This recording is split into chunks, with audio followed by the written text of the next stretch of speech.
Баршаңызға сәлем достар. Бүгін сіздермен осындай қыс мезгіліне жасыл қызанақтарды тұздайтын боламыз. Видеоны соңына дейін қараңыздар.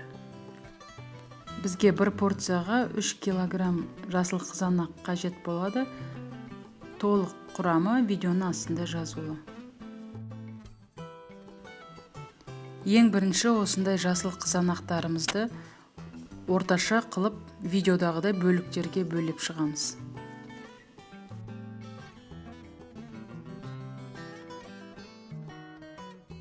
Мінекей жасыл қызанақтарымызды турап болдық. Енді кезекте бізге 3 дана тәтті бұрыш қажет болады. Тәтті бұрыштарымызды да осылай видеодағыдай тураймыз.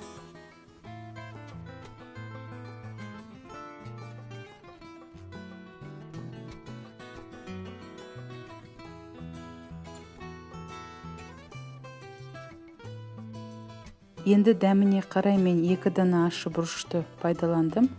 Ащы бұрыштарымызды да осылай видеодағыдай ішіндегі дәнектермен бірге турадым. Ас көгімізді де жуып тазалап, осындай видеодағыдай турап шығамыз. Ендігі кезекте ақ желкен, яғни петрушкамызды да осылай майда бөліктерге бөліп тураймыз. Енді үлкен ыдысқа барлық ингредиенттерді рет-ретімен саламыз. Ең алдымен жасыл қызанақтарымызды салдық. Оның үстіне туралған тәтті бұрыш, ащы бұрыш, барлығын рет-ретімен қосамыз. Және де туралған ас көк және ақ желкенімізді қостық. Үккіштен өткен сарымсағымызды қосып, салатымызды араластырамыз.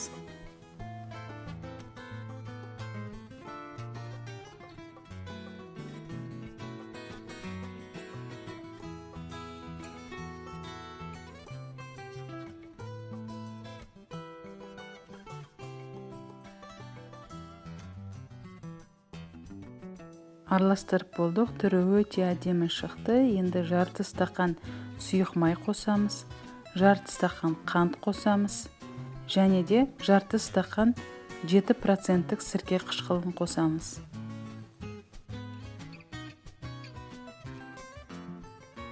Тола салынған 3 ас қасық тұз қосамыз.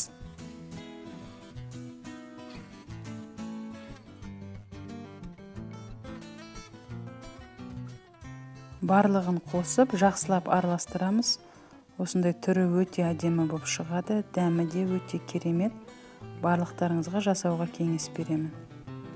Дайын болған салатымыздың бетін осылай бастырып жауып, 3 сағатқа қойып қоямыз.